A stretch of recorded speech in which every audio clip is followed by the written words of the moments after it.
Imagine making $1 billion in the 1800s. No startups, no crypto, no shortcuts, just oil and ruthless strategy. John D. Rockefeller was born in 1839 in the small town of Richford, New York. He entered a young, mostly rural America on the cusp of industrial transformation. From his mother, Eliza, he learned discipline, piety, and thrift. Every penny saved mattered. As a boy, he tracked every cent in a small book he called Ledger A, habits of control that would scale to an empire. He raised turkeys, did chores, even lent small sums at interest. Business came naturally. The family eventually settled near Cleveland, a bustling rail and lake hub. At 16, he became an assistant bookkeeper, studying shipping, transport costs, and volatile markets. He trusted numbers over promises, seeing business chaos as a problem to be solved with order and precision. Before the mid-1800s, night was dark and limiting. Light came from costly tallow candles or whale oil, as whale stocks dwindled. In 1859, Edwin Drake drilled and struck crude oil in Pennsylvania. Refiners turned oil into kerosene, cheap, abundant, relatively safe light. A frenzy followed. Boomtowns, makeshift rigs, constant fires, and financial ruin. Prices soared and crashed with each new strike and glut. With no standards, quality varied, and waste was everywhere. Oil became vital, lubricating machines, powering industrial growth, lighting railways and homes. Rockefeller was no wildcatter. He focused on the step after extraction, refining. He saw inefficiency, waste, and volatility, and believed order, discipline, and scale could tame the chaos, deliver quality and reliability, and build a stable, immensely profitable enterprise. In 1870, at 31, Rockefeller formed a joint stock corporation with William Rockefeller, Henry Flagler, and Samuel Andrews. They named it Standard Oil, a promise of consistent quality and safety.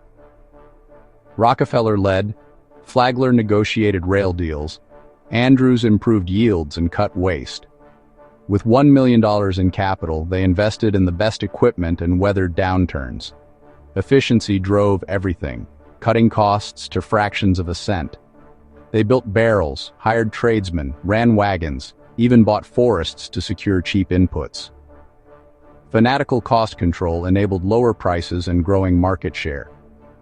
Rockefeller envisioned a single integrated entity, consolidating a fragmented industry under one command.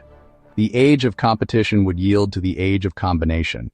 Standard Oil executed horizontal integration, buying rival refineries, absorb competitors, eliminate duplication, scale up. Rockefeller showed lower costs and efficiency, offering stock in the trust instead of cash. Many joined. Holdouts faced price cuts they could not match. With volume and special railroad terms, Standard undercut prices until competitors sold or failed. In 1872, the Cleveland Massacre absorbed over 20 local refineries within weeks. The pattern repeated across major oil hubs nationwide. Each acquisition made the next easier, until Standard controlled most U.S. refining. That was the strategy: scale through absorption. Vertical integration meant controlling steps before and after refining, from crude in Pennsylvania to kerosene on store shelves and abroad. Standard built vast pipelines, reducing dependence on rivals and uncooperative railroads. It deployed efficient tank cars, gaining leverage to demand lower freight rates and secret rebates. Storage, marketing, and international sales extended control to the customer. Imagine a shirt maker owning farms, mills, trucks, and stores. Costs drop, power rises. Standard became refiner, logistics titan, manufacturer, and marketing machine in one. Total control minimized surprises and maximized efficiency and profit. A seemingly invincible organization emerged from vertical control. Combining horizontal and vertical strategies, Standard Oil grew at astonishing speed. By the 1880s, estimates put its refining control near 90%. 9 of 10 gallons of kerosene likely passed through Standard facilities. Its size gave unmatched bargaining power, especially with railroads. It secured deep discounts and controversial rebates, sometimes tied to rivals' shipments.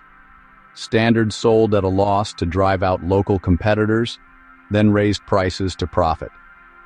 It gathered intelligence on rivals' costs, shipments, and customers, like a military campaign. The 1882 Standard Oil Trust centralized power, becoming a model for trusts in steel, sugar, and tobacco. Efficiency lowered kerosene prices dramatically. Millions benefited even as criticism mounted. The brilliance and the ruthlessness became impossible to ignore. As Standard's power grew, so did fear of monopoly. Overpricing crushed small business, exploited workers. Muckraking journalism exposed industrial excesses to a mass audience. Ida Tarbell, whose father was driven out of the oil business, led the charge. Her 19-part series beginning in 1902 revealed secret rebates and predatory pricing. Public opinion shifted. Politicians could not ignore the outcry. Congress passed the Sherman Antitrust Act in 1890 to curb restraints of trade. States sued. Eventually, the federal government brought its case. After a long legal war, the case reached the Supreme Court in 1911. The court ruled Standard Oil an illegal monopoly and ordered dissolution into 34 independent firms. The message was clear. In America, no company, however mighty, is above the law. The era of unchecked trusts met its reckoning. The breakup ended one chapter and accelerated another. Rockefeller's philanthropy. He approached giving like investment, systematic, efficient, outcome-driven. In 1913, he established the Rockefeller Foundation to promote the well-being of mankind worldwide. Guided by Frederick T. Gates, he funded science-based drives against disease. Efforts helped eradicate hookworm and advance a yellow fever vaccine. He endowed the University of Chicago, rapidly elevating it to world-class status. He transformed medical education and founded the Rockefeller Institute, now Rockefeller University. Through the General Education Board, he supported education in the U.S. South, including for African Americans. His philanthropic model, strategic, global, lasting, continues to shape health, science, and education today. Rockefeller's life is a case study in modern capitalism. Ambition, innovation, and power. Large enterprises can generate immense value through innovation and economies of scale. Yet unchecked power can destroy competitors, stifle entrepreneurship, and concentrate influence. Healthy markets need rules. Antitrust ensures fair competition and accountability. Today's tech giants echo the scale and reach of Standard Oil. They deliver extraordinary services, often free, reshaping communication, commerce, and knowledge. But questions persist: market dominance, data stewardship, barriers for small competitors, influence over discourse. The debate over regulating big platforms continues, a conversation Tarbell helped start. He built a controversial monopoly and then endowed institutions that uplifted generations.